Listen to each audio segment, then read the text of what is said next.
kesurupan secara kulli, total, menguasai seluruh tubuh dan jiwanya, yang pertama kali kita obati kedua telapak kakinya.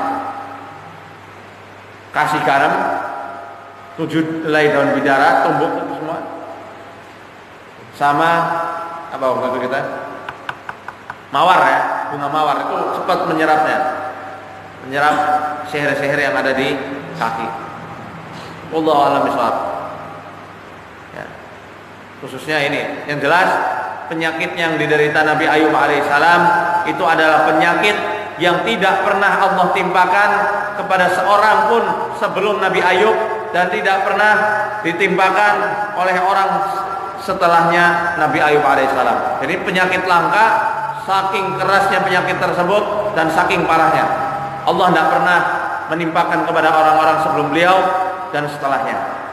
Jadi kalau kita, Bapak Ibu sekalian yang hadir di sini, datang jauh-jauh dengan berbagai macam keluhan serta penyakit Bapak Ibu tidak separah Nabi Ayub alaihissalam, jangan putus asa.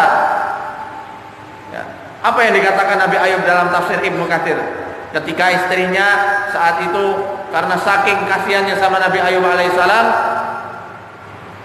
diminta Nabi Ayub untuk berdoa kepada Allah Subhanahu wa taala, wahai Ayub, wahai suamiku, mintalah kamu kepada Allah supaya Allah menyembuhkanmu saat ini juga.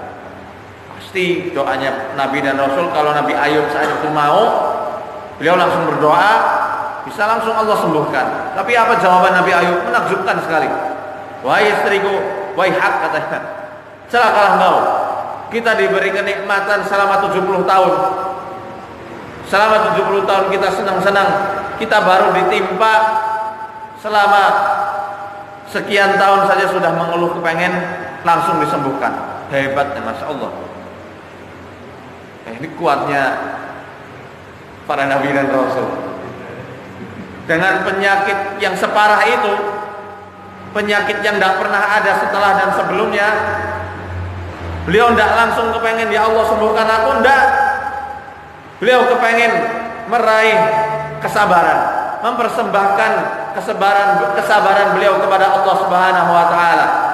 Beliau merasa malu ketika 70 tahun beliau berlimpah kesenangan, harta dan anak-anak, masa baru dicoba sekian tahun aja sudah kepengen sembuh seketika itu juga. Nanti kata Nabi Ayub, kalau penyakitku ini sudah mencapai 70 tahun, sama seperti kesenanganku dulu, maka aku baru meminta sama Allah untuk disembuhkan. Subhanallah. 70 tahun dalam tafsir Ibnu Katsir. Walaupun ada yang meriwayatkan 20 tahun. Wallahu a'lam bishawab. Kita belum mengecek mana yang paling rajih, tapi yang saya baca di tafsir Ibnu Katsir 70 tahun. Wallahu a'lam. Tetapi dengan kesabarannya itu 7 tahun diganjar. 7 tahun beliau baru disembuhkan oleh Allah Subhanahu wa taala. Ada yang menjelaskan riwayat lain 18 tahun baru disembuhkan. 18 tahun. Bapak Ibu yang sakit sini udah berapa tahun? 3 tahun, isin lah. Hah? Berapa tahun? Nah, nunggu 18 tahun. Jangan ya. Ya, kita ikhtiar. Yang Allah nilai dari penyakit seseorang itu bukan kesembuhannya. Tugas Bapak Ibu di sini hanya untuk berikhtiar.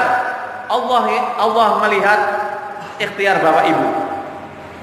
Ikhtiar yang syar'i, penuh kesabaran, ketawakalan, Allah ganjar itu terus menerus dengan pahala yang berlimpah, yang ketika di akhirat kelak Allah tempatkan Bapak Ibu dengan perantaraan cobaan ini di surga yang paling tinggi derajatnya, yang tidak bisa dicapai kecuali para ahlul musibah, orang-orang yang mendapatkan musibah ketika di dunia.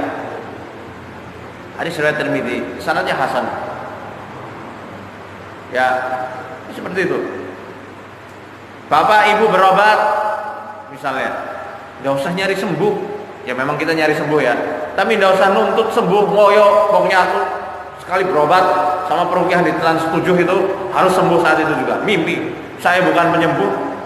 Saya kan juga cuma bisa mendoa. Kalau doanya dikabulkan Allah ya alhamdulillah, enggak ya alhamdulillah. Ikhtiar yang diminta Allah Subhanahu wa taala. Prosesnya yang Allah lihat, yang Allah nilai. Sebuah taubat urusannya Allah.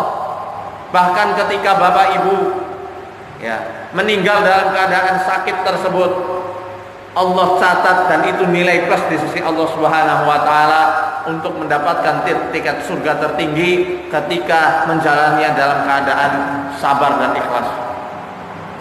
Bahkan bisa dikatakan syahid kalau dia itu kena santet. Ya, seperti itu. Ya. 70 tahun di sini juga dijelaskan 70 tahun ya. 10 tahun. Baru ketika di tafsir Ibnu Katsir dikatakan ketika penyakit itu sudah menggerogoti badannya sehingga beliau kesusahan sekali untuk beribadah kepada Allah, karena saat itu yang tersisa hanya dua organ yang dimiliki oleh Nabi Ayub yang masih sehat, hatinya serta lisannya, cuma itu aja.